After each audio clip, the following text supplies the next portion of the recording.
여러분 6절과 7절과 8절에요. 베드로와 주님과의 대화가 나오는데요.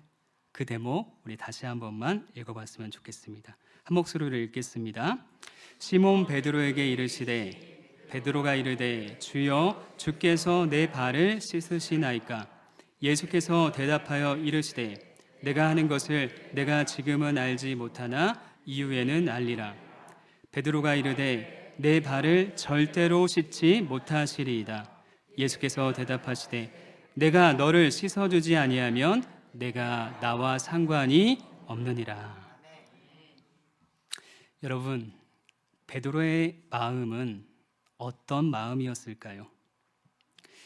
물이 담긴 대야가 자기 발 앞에 놓여 있고요.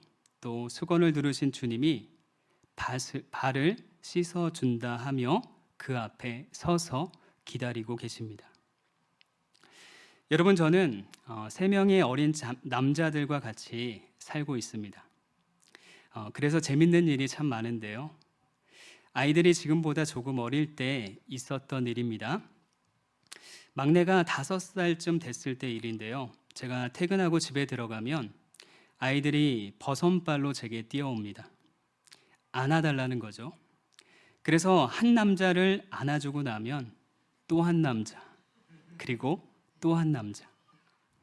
높이 들었다가 내렸다가 흔들었다가 이런 과정을 3번 해야 제가 무언가를 할 수 있습니다.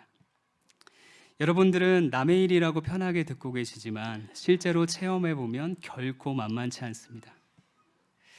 그런데 여러분, 한 번은 이렇게 한 번씩 안아주고 제가 방에 들어가서 양말을 벗고 또 옷을 갈아입고 있는데 저희 집 막내가 가만히 제 방에 들어오는 겁니다. 그리고 하는 얘기가 있는데요. 자기는 한 번 더 해야 된대요. 그래서 제가 그랬죠. 그런 게 어딨냐고. 왜 너만 한 번 더 해야 되냐고 제가 아이한테 물었습니다.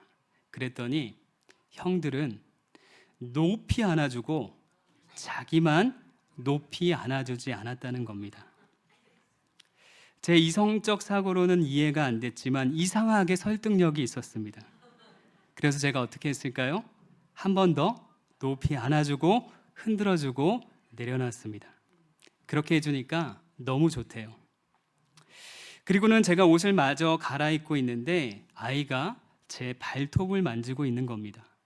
화들짝 놀라 발을 뺐습니다. 집에 와서 아직 씻지도 않았는데 아이가 제 더러운 발을 만지니 저도 모르게 몸이 반응한 겁니다. 하루 종일 밖에서 지내던 발인데 아이한테 얼마나 안 좋겠습니까? 그래서 제 발가락을 만지는 아이를 가만히 둘 수가 없었죠. 아빠는 지금 발이 너무나 더러워서 만지면 안 된다고 일러주고 형들한테 가서 놀라고 보낸 적이 있었습니다. 여러분, 저는 막내와의 이 경험 속에서 오늘 본문에 등장하는 베드로의 마음이 어땠을지를 헤아려 보게 됩니다. 순결하신 주님이 자신의 더러운 발을 씻기신다 하고 자신의 발밑에 물 담긴 대야를 가져다 놓으셨죠. 이런 상황 가운데 어쩌면 오늘 본문에 나타난 베드로의 반응이 지극히 당연한 것일지도 모르겠습니다. 그래서 베드로는 자신의 더러운 발을 주님께 내보일 용기가 없었던 것이죠. 지극히 정결하신 주님 앞에 자신의 발은 어울리지 않는 발이었기 때문입니다. 그래서 저희 집 막내가 제 더러운 발가락을 만질 때 제가 화들짝 놀라 발을 뺀 것처럼 똑같은 반응을 베드로가 보이고 있었던 거죠. 5절과 6절인데요. 다시 한번 확인해 볼까요? 같이 읽겠습니다. 이에 대야에 물을 떠서 제자들의 발을 씻으시고 그 두르신 수건으로 닦기를 시작하여 시몬 베드로에게 이르시니 베드로가 이르되 주여 주께서 내 발을 씻으시나이까. 주여, 주님 정말 제 발을 씻으시겠습니까? 부끄러움과 송구스러운 그 마음을 견딜 수 없어 베드로가 자신도 모르게 내뱉은 말이었습니다. 이어서 8절과 같이 베드로는 고백합니다. 같이 한번 읽어보실까요? 베드로가 이르되 내 발을 절대로 씻지 못하시리이다. 예수께서 대답하시되 내가 너를 씻어주지 아니하면 내가 나와 상관이 없느니라. 아멘. 주님 정말 왜 그러시는 겁니까? 주님 정말 저한테 왜 그러시는 겁니까? 주님께 자기 발을 맡길 수 없다고 이렇게 베드로는 강하게 호소할 수밖에 없었습니다. 그런데 주님은요, 이렇게 베드로의 강한 만류에도 불구하고 그의 발 씻어주시는 것을 포기하지 않습니다. 여러분, 주님은 왜 이렇게 베드로의 발을 씻어주시겠다고 그렇게 고집을 부리고 계시는 걸까요? 8절을 다시 한번 보십시오. 이렇게 말씀합니다. 내가 너를 씻어주지 아니하면 내가 나와 상관이 없느니라. 내가 너를 씻어주지 아니하면 내가 나와 무엇이 없다고요? 상관이 없다고 주님이 말씀하시는 거예요. 바로 이것 때문입니다. 주님은 베드로가 자신과 온전한 관계 안에 있기를 원하셨던 것인데요. 그 온전한 관계란 이런 것이죠. 주님은요, 베드로의 더러움과 또 그로 인한 부끄러움을 깨끗이 닦아주시는 분으로 계셨던 것입니다. 베드로는요, 자신의 더러움과 그 수치를 있는 그대로 주님 앞에 내보여야 하는 그런 존재로 거기에 있었던 것이죠. 주님은 바로 이런 관계 맺기를 원하셔서 내가 너를 씻어주지 아니하면 내가 나와 상관이 없다 말씀하고 계신 것입니다. 주님은요, 당시에 베드로를 비롯한 제자들 그리고 오늘 저와 여러분들의 모든 더러움과 수치를 닦아주시는 분으로 이 땅에 오셨습니다. 그렇기 때문에 정결케 하시려는 그 주님의 사랑을 받아들이지 못하는 사람은 주님과 아무런 상관이 없는 것입니다. 온전한 관계가 아니죠. 주님과 우리 인생들의 온전한 관계는요, 부끄럽지만 내 수치를 내보이고요, 또 내 수치를 씻어주는 관계인 것입니다. 사랑하는 여러분, 저와 여러분들 모두가 주님과 이런 온전한 관계 안에 머물 수 있기를 소망합니다. 여러분, 그러기 위해서는요, 우리에게 필요한 것이 있죠. 용기가 필요합니다. 용기. 주님의 그 순결한 손이 우리의 더러운 발에 닿을 때 화들짝 놀라 발을 빼지 마십시오. 주님의 만지심이 없이는 우리의 죄와 더러움을 씻을 수가 없기 때문입니다. 그러니 누구에게도 보이고 싶지 않은 내 수치를 주님 앞에 내보일 용기가 우리들에게 필요한 것입니다. 그것이 무엇이든 주님의 그 어루만지심으로 우리는 정결케 되고요, 깨끗이 씻어질 수 있습니다. 여러분, 성경이 말하는 믿음이 있는데요, 성경이 말하는 진짜 믿음이 무엇인지 아십니까? 믿음이란 주님께서 나를 위해 하시는 일을 있는 그대로 받아들이는 것입니다. 사실 그래서 어렵기도 한 것이 바로 기독교 신앙입니다. 여러분, 종교를 진지하게 찾고 있는 그들 가운데 기독교 신앙을 받아들이는데 어려움을 겪는 이들이 생각보다 많이 있다고 합니다. 왜인 줄 아십니까? 기독교의 진리가 너무 단순하기 때문입니다. 예수를 믿으면 어떻게 되죠? 죄를 용서받고 구원받는다. 이게 바로 기독교의 심플한 진리입니다. 이 진리를 들을 때 그들의 마음속에서 이런 생각이 있는 거죠. 아무리 그래도 그렇지 구원받을 만한 일을 좀 해야 구원받는 거지, 믿으면 구원받는다고 라고 하니 이것을 그들이 받아들이기가 너무 어렵다는 겁니다.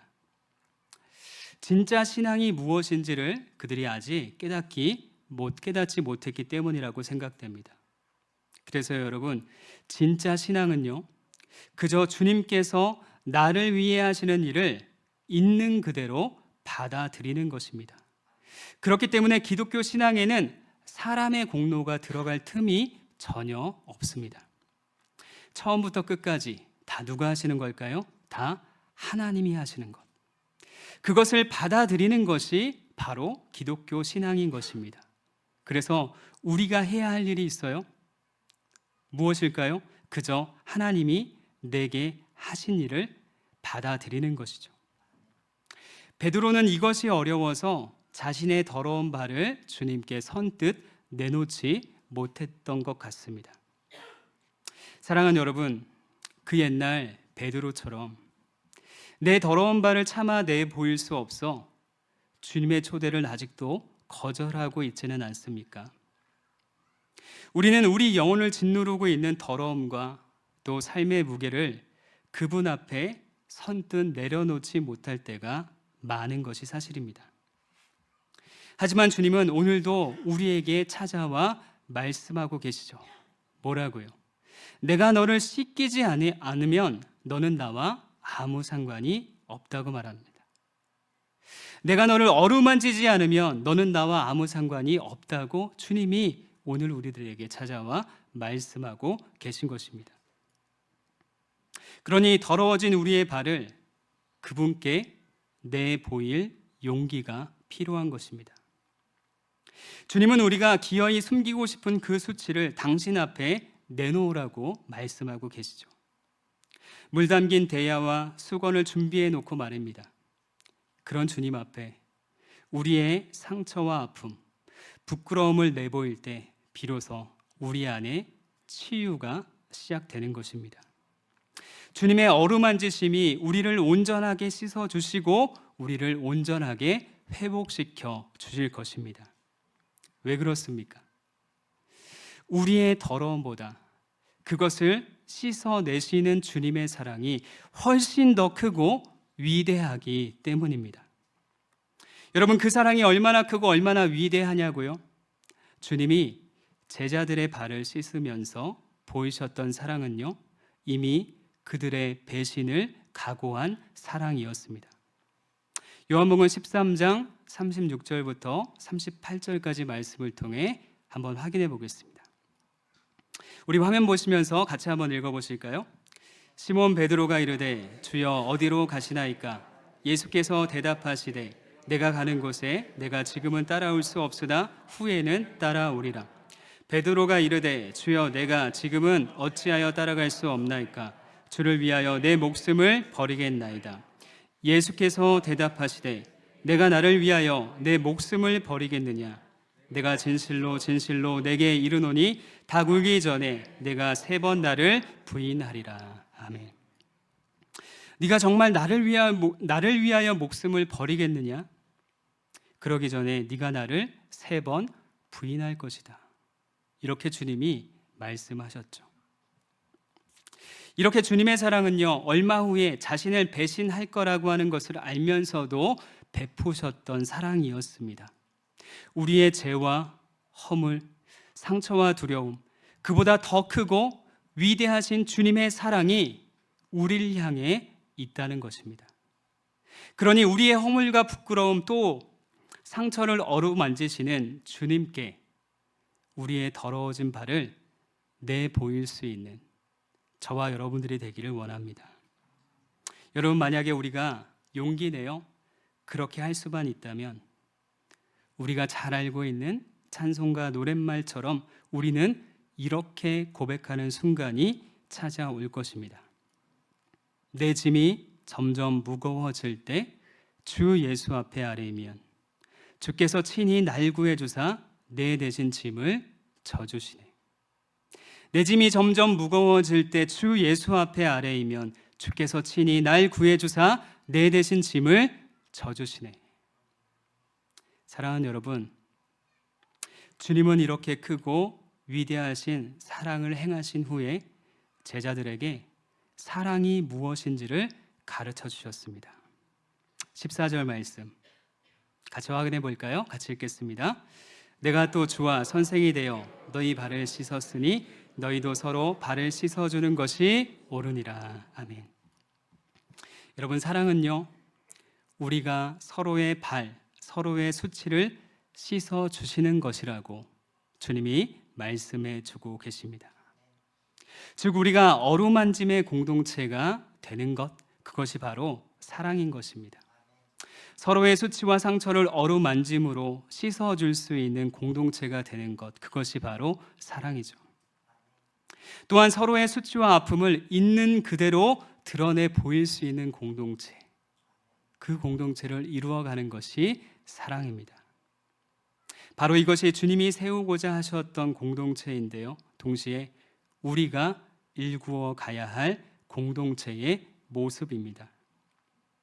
우리 교회에 속해 있는 모든 목장이 그런 공동체가 되기를 소원합니다. 서로의 수치와 아픔을 있는 그대로 내보일 수 있는 공동체, 또 그렇게 내보인 수치와 아픔을 주님의 손이 되어 어루만져줄 수 있는 공동체, 그런 공동체가 우리 안에